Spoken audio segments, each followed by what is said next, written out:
नमस्कार मित्रांनो, आपण आता निघालो आहोत शेतकरी धाब्याला विरारला. तिकडे वडापाव खायला चाललोय.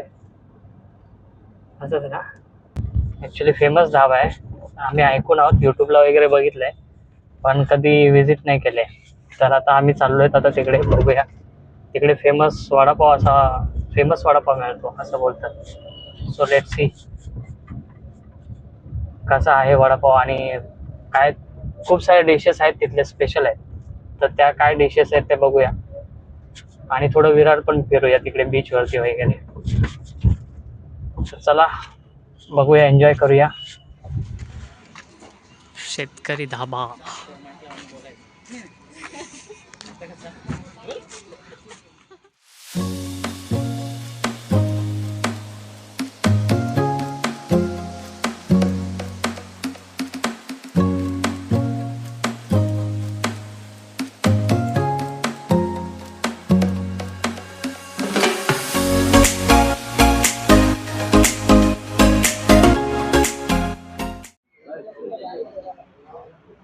भाई मेनू कार्ड मध्ये तर रेट दिलेले आहेत आणि रिजनेबल रेट पेक्षा थोडे जास्तच आहे. पण क्वालिटी कशी आहे ते बघूया आता. आम्ही तर याच्यामध्ये तंदुरी मिसळ पाव मागवलाय आणि तंदुरी वडापाव मागवलाय.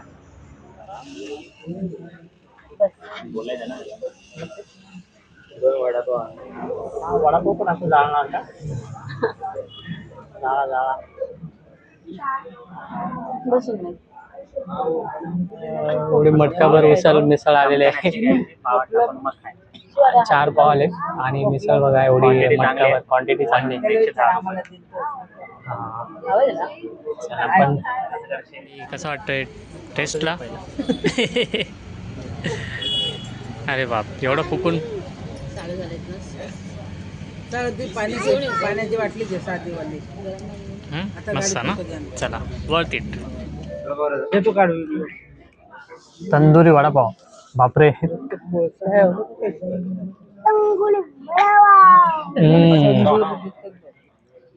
त्याच्यात काय काय आहे?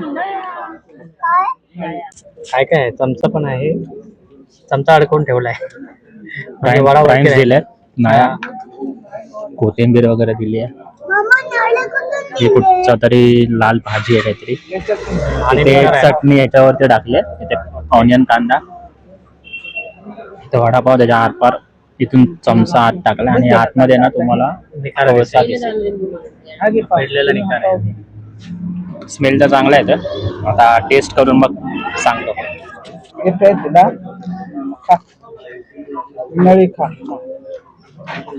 काय टेस्ट येते भाई?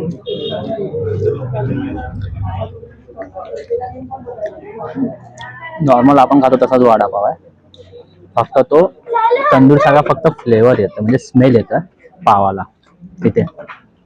बाकी सेम आहे, बाकी असं काही डिफरंट नाही आहे. बाकी हरा मसाला आतमध्ये टाकलाय, कोरिएंडर आहे आणि हा व्हाईट कांदा टाकलाय.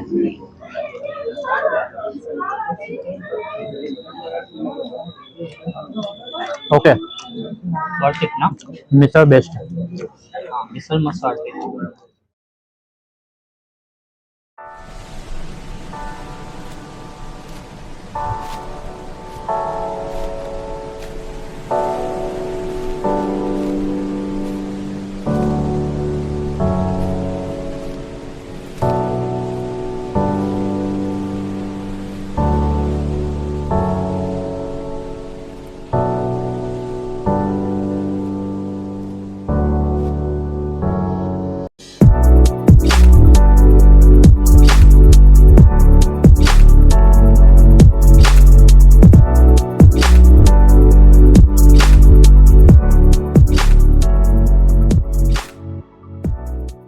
आम्ही आता आलेलो आहोत नवापूर बीचला आणि शेतकरी धाब्यावरून जवळपास 5 या 10 मिनिटावरतीच आहे.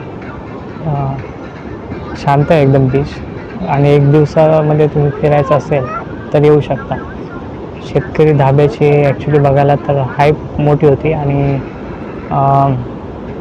क्वालिटी वाईज बघायला गेलं तर साधारणपणे टेस्ट वगैरे चांगली होती. बट जेवढ्या हाईप केली होती तेवढा म्हणजे जेवढी हाईप केली तेवढा आपल्याला काही एक्सपिरियन्स आला नाही. आणि जर तुम्ही म्हणजे केव्हाही आपल्याला कुठे जायचं असेल बाहेर फिरायला वगैरे तर रँडमली तिथे पण जाऊ शकता. बीचवरती वगैरे जायचं असेल तर त्या टायमिंगला तुम्ही तिथे जाऊ शकता. बट डायरेक्टली फक्त शेतकरी धाबा बघायचा असेल त्याच टायमिंगला फक्त शेतकरी धाबा बघण्यासाठी तुम्ही स्पेशली येऊ नका. कारण एवढं काय एवढं म्हणजे स्पेशली येण्यासारखं ठीक प्लेस नाही आहे. नाश्ता वगैरे करण्यासाठी येऊ शकता कारण नाश्ता आणि नाश्त्यासाठी वगैरे आपल्याला तिथे भेटू शकते. बाकी असं एवढं काही खास नाही आहे. त्यांनी ना एक्स्ट्रा टच देण्याचा प्रयत्न केला आहे प्रत्येक गोष्टीमध्ये. जसं की वडापाव आहे तर वडापावमध्ये तंदुरी वडापाव ज्याच्यामध्ये निखारा टाकून त्याला धूर काढला आणि त्याच्यामुळे मग थोडासा स्मेल पण येतो त्याचा निखाऱ्याचा आणि त्याला टेस्ट येते. जसं की ह्याच्यामध्ये मिसळपावमध्ये बघाल तर मिसळपावमध्ये तुम्ही जाईल त्याला निखारा टाकलेला आहे त्याच्यामुळे त्याला टेस्ट येते. असंच आहे, अजून काय नाही. जर थोडासा एक्स्ट्रा त्यांनी टच दिला आहे तर तेवढंच आहे. बाकी असं एक्स्ट्रा असं काय नाही आहे तिथे, स्पेशल असं काय नाही आहे. एक्स्ट्रा प्रेझेंटेशन तुम्ही बघाल तर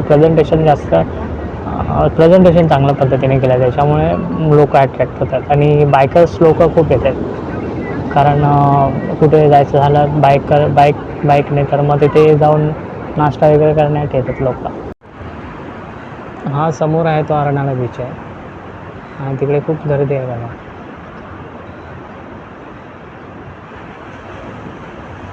आम्ही आता बीचवरून निघालेलो आहोत आणि चांगलं आहे बीच, शांत वातावरण आहे आणि लोक पण कमी आहेत इथे. इथे लोक कमी असण्याचा एक रिझन होऊ शकतं की इथे स्मशानभूमी आहे जवळच म्हणूनसाठी लोक कमी आहेत. आणि इथे जवळपास मंथन रिसॉर्ट वगैरे आहेत तर लोक मंथन रिसॉर्टला वगैरे म्हणजे जवळपास खूप सारे रिसॉर्ट आहेत तर ते विकेंडला एन्जॉय करायला लोक येतात आणि त्याच्यानंतर या बीचवरती फिरायला येतात. तर आहे तसं बीच फिरण्यासारखं आहे आणि शांत आहे. आता दुपारचं ऊन आहे त्याच्यामुळे आम्ही आता निघालो लवकरच.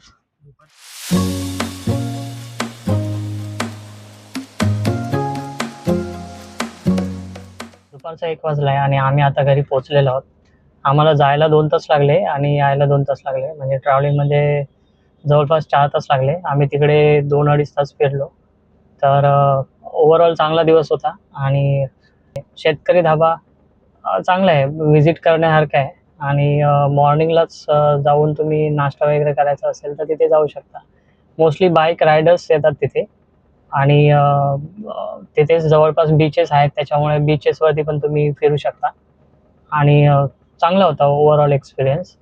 सो भेटू पुढच्या व्लॉगमध्ये. तोपर्यंत धन्यवाद आणि बाय बाय.